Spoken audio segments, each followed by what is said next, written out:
You're watching the legal breakdown. So, Glenn, Donald Trump's DC prosecution, this hinges on the question of presidential immunity being settled in the Supreme Court. We're all waiting on an answer to this question. But it hasn't even gotten to the Supreme Court yet because it's still languishing in the DC Court of Appeals. Why is this taking so long in the appeals court? We don't know for sure, but it has the feel of a case where the three judges who sat and heard the oral arguments in this case, I was in court, I heard them firsthand myself, maybe negotiating an opinion. What do I mean by that?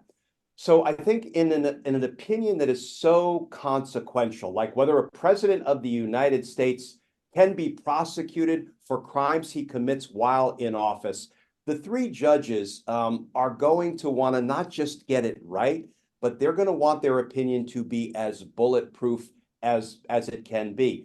Now, mind you, this is likely to be 100-page plus written opinion once it's issued by the DC Federal Circuit Court of Appeals judges.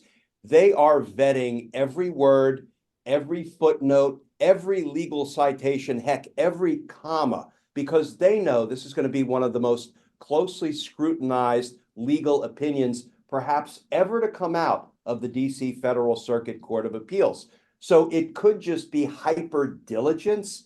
It could also be that maybe the three judges are not lockstep on either what the result should be, or more likely, because I think they will all agree that you can't give a president free rein to commit any and all crimes against the people of the United States and go entirely unaccountable.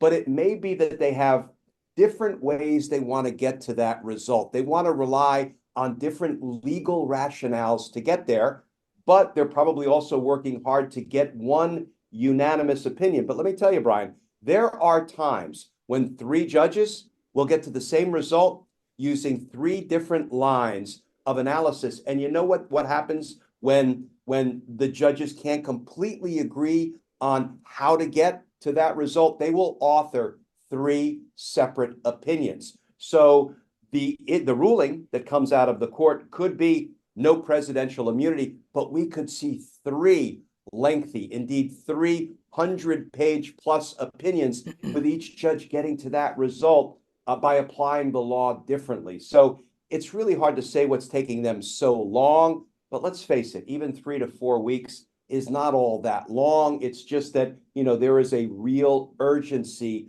of the moment. We're burning democracy daylight, and we need to get Donald Trump to trial. So hopefully he will be convicted because the evidence is overwhelming well in advance of the presidential election. And the voters who might be thinking about voting for Donald Trump will know whether they're voting for a convicted felon or somebody who has been found not guilty of all charges and completely exonerated by a jury of his peers. I don't think that's a likely result. So this may be the cynic in me, but is it possible that a conservative member of the appeals court could gum up the process somehow?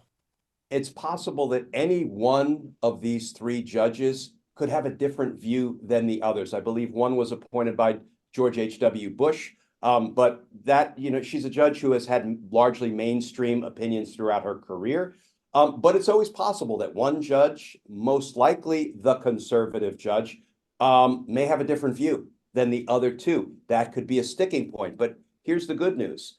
You have three judges. And if two judges agree that there's no absolute immunity for a president, but one judge thinks there should be, it is still a majority opinion. And the minority opinion of that one judge loses. Now, that judge can write a dissent and say, listen, here's why I disagree with my colleagues who are in the majority, the two-judge majority. So, and that's not all that unusual when it comes to a three-judge panel. But I have a feeling you're going to see them all come together. You're going to see one unified opinion issued at the end of the day. And at the end of the day, I mean, this is a three-judge panel. Before we even get to the Supreme Court, because this will inevitably be appealed to the Supreme Court by one side or the other, is it possible for a further delay by the Trump team asking for an en banc review for the entire appeals court?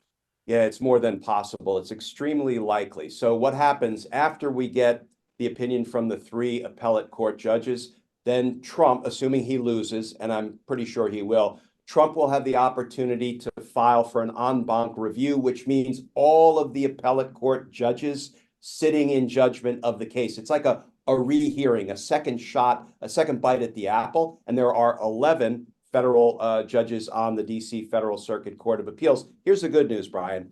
Trump just tried this recently in the gag order case where three judges shot him down, and then he sought to have the full bench review, and all 11 judges shot him down and said, we're not even voting in favor of rehearing your case. So I think there is a little bit of light at the end of the tunnel. But you also make a great point. You say that Donald Trump will inevitably appeal this to the Supreme Court. I agree with you. But here's the thing. The Supreme Court does not have to accept review. So the three judges could issue their opinion. Donald Trump could seek to have the Supreme Court review it, and they could say no. And they should say no, because there is no constitutional support, none, not one word supporting the notion that a president can't be held accountable for his crimes. So, all hope is not lost that we can still get the DC trial, moving forward in the direction of a trial date. But there's been some news that suggests the March 4 trial date, just about a month from now, is pretty much all but lost, because there's a public docket which sets out future trial dates. New reporting says that the March 4 trial date that was on the public docket previously has fallen off the public docket. Not a surprise, but a sure sign that we're not going to trial in DC on March 4th. Glenn, you mentioned the Supreme Court taking up this issue. Who determines whether this issue will be taken up by the Supreme Court? Because you have someone like Clarence Thomas, who I'm sure would love nothing more than to take up this issue and just let it languish there long enough for Donald Trump to win the presidential election, and then use his own Department of Justice to absolve himself of any responsibility. Yeah, the justices themselves vote on whether they should accept a case for review or not. And, they have gone both ways over the years, even with respect to cases involving Donald Trump, like some of the election challenge cases, back in the aftermath of the 2020 presidential election. So, yes, it will be up to the justices themselves as to whether they want to accept review of this or not. And here's the thing. I don't think I would lay my $1 bet on whether they will take this up for review or not. I will tell you they shouldn't, because there is no law, there is no precedent, and there is no constitutional support for the notion that a president has absolute immunity. So they should absolutely refuse to take the case, because there's nothing to be decided. However, the Supreme Court likes to think of themselves as, the biggest, baddest court in the land. They're certainly the highest court in the land. They may want to accept review of the case, if only to definitively announce that a president can't commit crimes in violation of our nation's laws. A president can't commit crimes against the American people. A president can't commit crimes to unlawfully retain the power of the presidency, because if he does, he can be prosecuted. There's actually a strong institutional interest in having a unanimous Supreme Court announce that that is the law of the land. I'm not saying that's the way it's going to play out, but I do think that may be a motivator in the Supreme Court justices' decision to accept review of the case, only to say a president is not king. And guess what? A president is not above the authority of the Supreme Court, which he would be if he was absolutely immune from prosecution. Right. Glenn, on the appeals court question, I'm obviously feeling like this is taking longer than usual, but I'm a 10 on the anxiety scale anyway. That's my baseline. But you've worked in the justice system. Do you feel like this is taking an extraordinarily long amount of time? Brian, as a career federal prosecutor, I've argued criminal appeals in front of this very court, the DC Federal Circuit Court of Appeals. And I can tell you from firsthand experience, written opinions ordinarily take a very long time, sometimes several months, sometimes up to a year. So yes, I know we're only a few weeks out from the oral argument, and it feels like, we need this thing resolved yesterday if our democracy is to thrive, indeed survive.